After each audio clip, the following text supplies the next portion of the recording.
Hi, good morning. Good morning, everyone. Hope everyone's had their chai and refreshments. And I think we had three panelists, right? We're going ahead with two now. So, uh, coming to our topic for discussion, for now almost 2 decades, third-party cookies have been the backbone of whatever has been done, or especially in terms of performance marketing in the digital space. And because it clearly told us who visited what, who visited where, who did window shopping at 2 a.m. In the morning. And then all of a sudden, the world decided that enough of the cookies, we're going to ensure that they no longer exist. We don't want so much surveillance. Customers have become far more aware of privacy related issues than they were a decade or so back.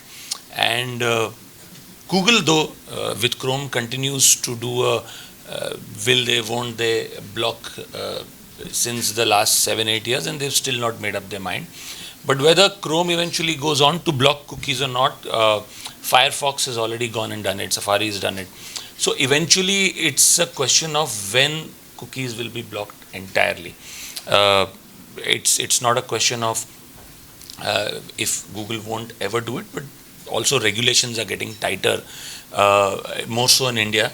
So eventually, marketeers have to start looking beyond cookies. So the real question, therefore, for me and for our panelists is: are we as marketeers ready with a new playbook beyond the third-party cookie scenario? Once this ends, are we ready for it? And my question to you would be: do you still, get clients whose response is that Google has not fully disabled cookies, so why should we worry right now?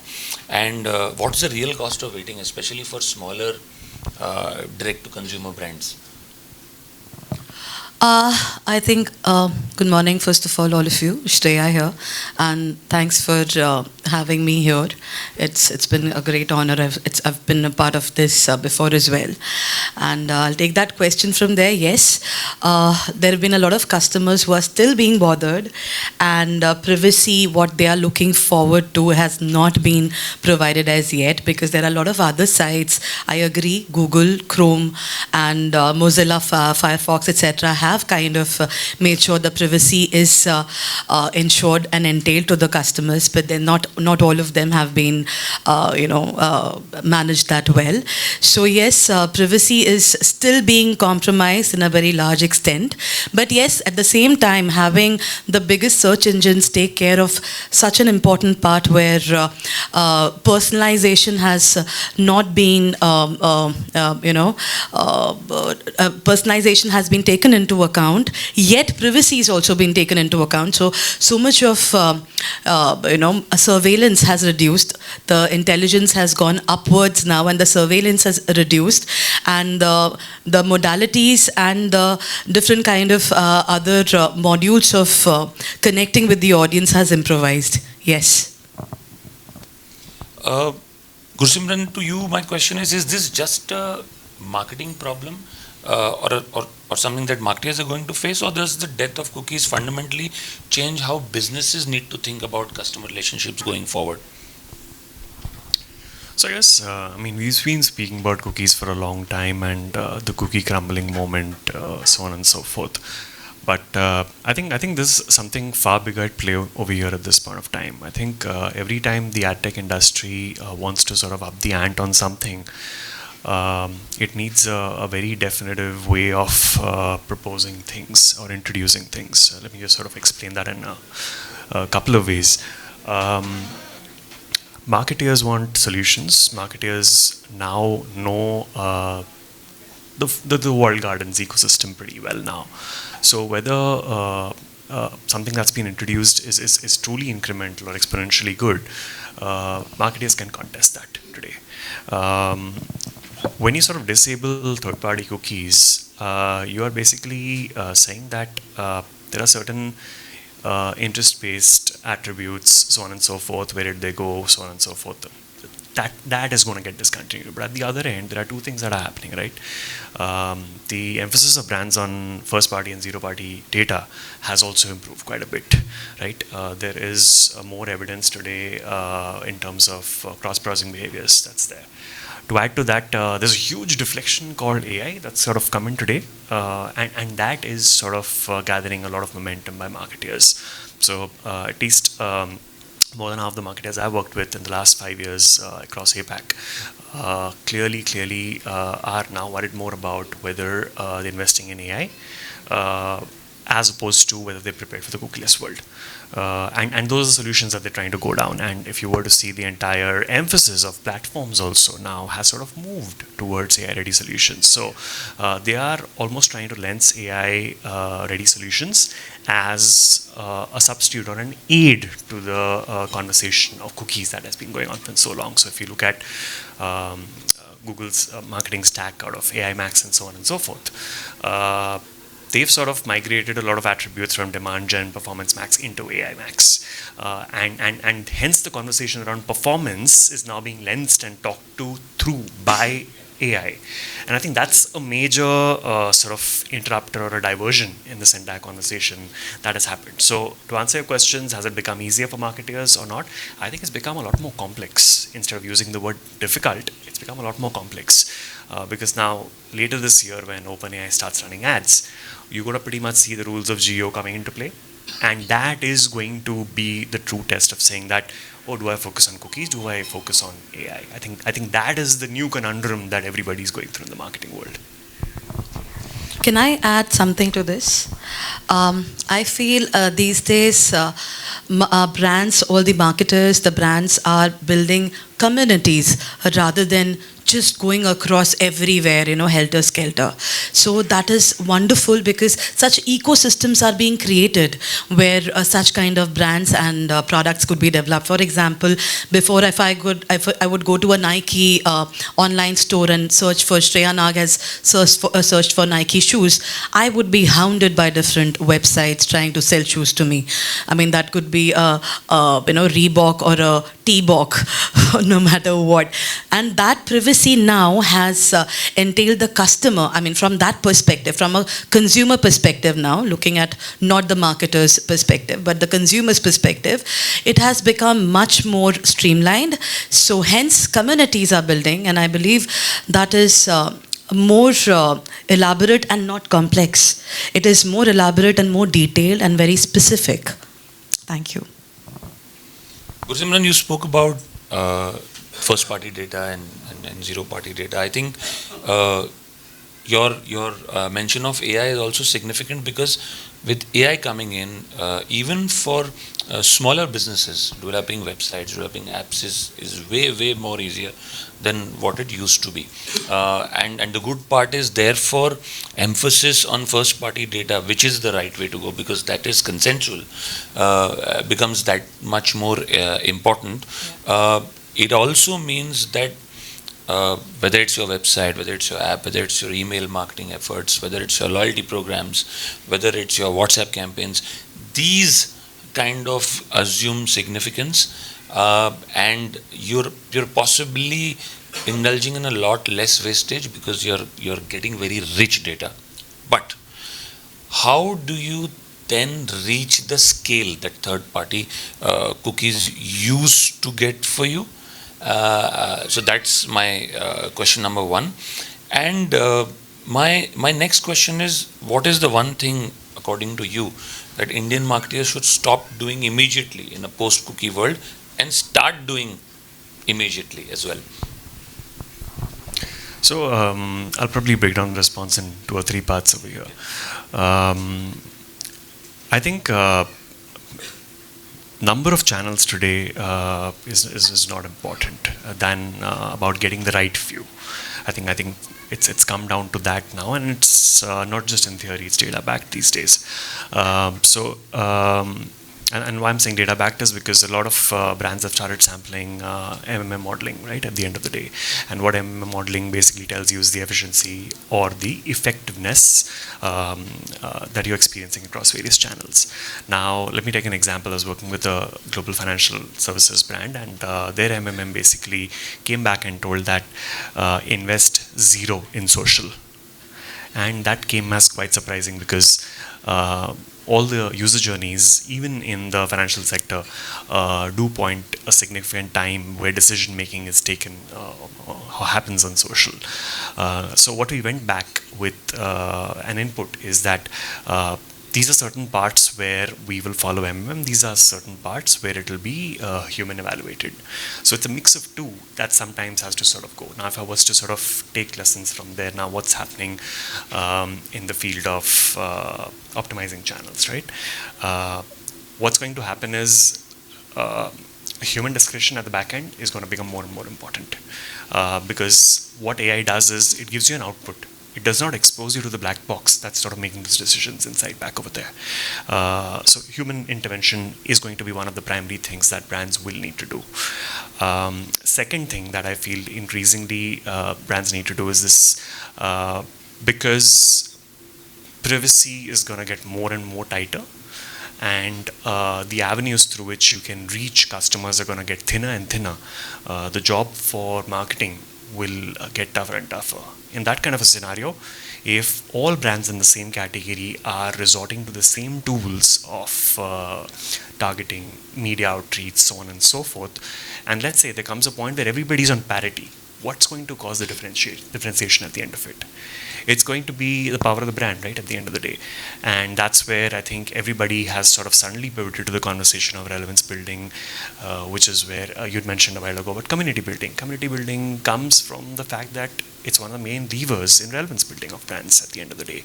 And finally, most marketers are still grappling with the fact of how to build communities, because the first default answer that a marketer gets when they go to marketing agencies is that go with influencers.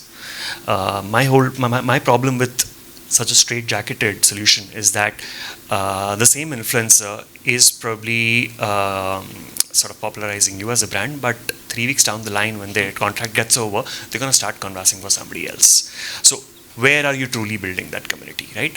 Which comes back to relevance and the value that you'll deliver as a brand. So I feel it's not a very left-brain kind of a solution where it's all about media and targeting at the end of the day, right? It's almost like saying that you can't keep building a very efficient skeleton. You need to have some good flesh and clothes also on it. Like, when was the last time any of us got seduced by just a skeleton, right? Nobody.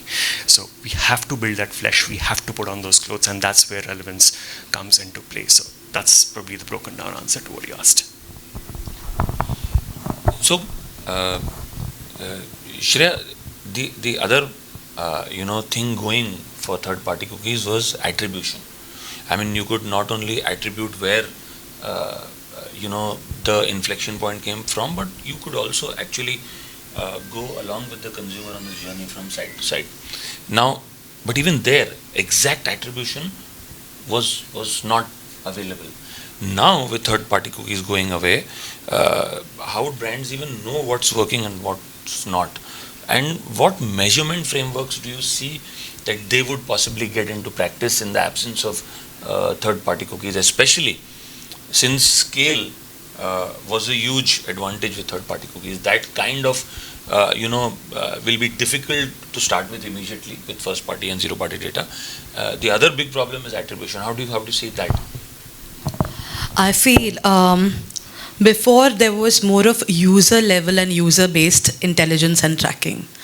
Now it is more of cohort based tracking and intelligence, which increases the emotional. I mean, now brands are looking into the emotional resonance rather than, again, surveillance behind one customer. So attribution, like you mentioned, is completely based right now and should be focused more onto the cohort based of intelligence, which is tracking the likabilities, the understanding and the mindset of the audience rather than just going behind one person from one side to the other. Yeah. And if you were to talk to any of your clients saying that a third party data needs a complete overall in terms of strategy, what's typically the common pushback that you hear from them? If you could elaborate that. I'm saying if you were to walk into a client meeting today saying that a third party data needs a complete overall in terms of strategy because cookies eventually won't stay, what's the common pushback that you get to hear from them? Because obviously there is going to be a certain loss in terms of scale and attribution, which kind of makes them uncomfortable because they've somehow been tuned to the fact that they will need to attribute everything, every lead, every conversion, every sale to some unit, and more importantly, also in a way bring alive month on month to the board that this is the cost per lead and this is how it worked out. Now that's going to get difficult if you're going to overhaul your third party strategy, which is existed for a couple of decades now. How do you see them react to that, and what do you anticipate in terms of the most common pushbacks? Common pushbacks have always been, like you said and mentioned in your question itself, that there are a lot of brands who are coming up and who would say that, we are restricted. I mean, everywhere there's so much of restriction. So how would we directly reach out to a customer, and how do we actually sell our product or service? So I think the best way of going about is brand plus performance integration, which should be able to resolve this matter entirely. And the client meetings which I go to, I think I would be able to dilute everything to that and give them that as a solution. I think that works. Sure, something like that actually. So I think in addition to what you said, I think there's also a very interesting playbook that's sort of being built now with brands per se. So it's not that all third-party data is getting irrelevant at some point of time, right? There will still sort of be different sources that will keep giving you some part of or some sort of third-party data. I think brands are sort of realizing that slowly, and some of the brands who've been pioneers, what they're trying to do is that they are taking their first-party data and zero-party data, and they're sort of layering it with the third-party data that's already there. So what's happening is that they're getting a lot more specific in terms of what are sort of cohorts or personas that are sort of coming up over there. So that's one part of the emerging playbook that's coming up. The second part that's sort of coming up is that clearly third-party cookies at the browser side have, or let's say will soon be discontinued. But what's not stopped and which will continue to do is what we call server-side tagging. And that's exactly the new sort of gold that's sort of sitting over there. So when you do server-side tagging, along with fusing first-party and third-party data, that sort of tells you an entire user journey. And if you were to use then tools like AI Max and so on and so forth of Google, what they do is they start with the hypothesis that this is the entire consumer journey. These are sort of missing pieces. And there are certain definitive pieces that are there. So what it tries to do is, with the help of the synthetic data, it tries to sort of guess and increase the probability of engagement across those parts where the data is missing. And that's how the probability sort of kicks in. And that's how your entire AI stack can be sort of built towards third-party cookies as we go on. And I'd also like to add something to that, and also the previous thing which he was talking about, which is attribution, that conversion now has become more important than directly hitting the client. So I think more of conversion, if we, like I said, I'm a strong believer of creating the right kind of ecosystems. So conversion from those ecosystems is much more applicable than directly hitting the customers. So yeah, I think because just to sort of elaborate more on that, it's because I think we're moving, or let's say we will be forced to move from a scale conversation to a specificity conversation as we sort of go along the way. And that's where contextual, so on and so forth, dynamic real-time A/B testing with dynamic creative optimization, so on and so forth, will become the norm more and more. So, are you saying contextual targeting will now finally make a comeback as against just blindly following a consumer from one side to the other? See, contextual targeting never went out of fashion. It was always there. It's just that the means now to be more specific at contextual targeting have improved. So when a person sort of reads a certain article, right, you glance and pause at certain places, which is where I think Google is sort of tracking what's the sort of user intent, what are the parts they're sort of focusing on, what are the sort of videos where they've replayed certain parts, so on and so forth. So I think they have access to it. So now I think platforms are getting a lot more specific when it comes to the entire contextual part. And I think that's going to sort of bring in some new findings as we go along. But what's important is that while platforms are building up the contextual part at their end, I think brands need to sort of reinvent three cores to themselves, right? One is a certain category code, or what we call category entry points, right? Category entry points have changed over the course of time because what's context and what's relevant, what's not, keeps changing, and in today's day and age it has changed. The second is, how do you sort of build a certain authority core? Authority core is how across the entire ecosystem have you sort of populated the kind of data and authority about you that sort of brings back credibility. And the third is, what are sort of various brand signals that uniquely attribute that message back to you? And that attribution, what I'm talking about, is not This is very, very vital, yes. Yeah, because this is very vital. Yeah, because ultimately the thing is that media will give you either multi-touchpoint attribution or last touchpoint attribution. But the thing is, whether brand X uniquely owns that space and that category in a person's mind or not, that's the attribution everybody should be fighting The for, impact. as opposed to media metrics, which becomes like a hygiene after a certain point. You mean the impact which the entire concept of the ad takes place, and the impact it generates over the So creative copies have to be sort of lensed in that sort of a way. High value ideas that brands crack going ahead will be sort of interesting to sort of see how they sort of crack those things.